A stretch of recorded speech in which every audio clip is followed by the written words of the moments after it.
রমজানের সিজন আসলেই বাংলাদেশের ব্যবসায়ীরা মজুতদারির মাধ্যমে যেটা করে জিনিসপত্রের দাম বাড়ায় দেয়।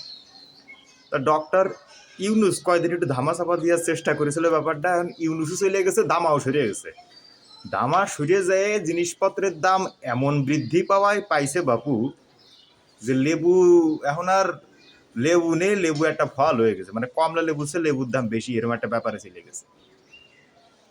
তো এই যে জিনিসপত্রের দাম বাড়িছে, এটা নিয়ে আমরা মানুষজনকে বিভিন্ন রকম গালিগালাজ করার ট্রাই করতেছি, বলতেছি এরা কোনো আদর্শ মানে না, এরা রমজানের শেষ করে দিচ্ছে, এরা কাপড়ের দামও বাড়ায় দেবে, এরকম করে বিভিন্ন রকম কথাবার্তা বলছি। আর লেবু নিয়ে ট্রল করতেছি যে লেবুর দাম বেড়ে গেছে, কেউ বউরে বাজি রেখে, কেউ বউরে বন্ধক রেখে লেবু নিতে যাচ্ছে, কেউ স্বর্ণ বন্ধক দিয়ে লেবু নিতে চাচ্ছে, কেউ লেবুরে ভরি ধরে বিক্রি করতেছে, তুলা দরে বিক্রি করতেছে।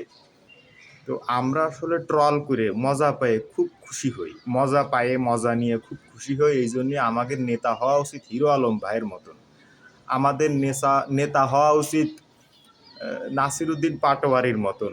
তো আল্লাহ আমাদেরকে সেই সব নেতাই নির্বাচিত করে দিয়েছেন, আলহামদুলিল্লাহ। এই নেতাদের পিছনে আমরা ঘুরবো, ট্রল করব, মজা করব, আর জিনিসপত্রের দাম বাড়বে, জুলাই সনদ স্বাক্ষরিত হবে না, এইসব চলতে থাকবে, এইসব নাটক, এইসব নিয়েও আমরা ট্রল করব। ট্রল করতে করতে একসময় দেখবো যে আমরা নিজেদের যে লেবু আছে আমাদের, সেই লেবু চাপ দিয়ে রস বের করতেছি, তাতেও আমরা ট্রল করবো, ব্যথায় চেঁচাবো, বাগো এরকম করে ব্যথায় চেঁচাবো, আর আমাদের লেবুর রস আমরা নিজেরাই বের করবো, সেটা নিয়েও আমরা ট্রল করবো ইনশাল্লাহ।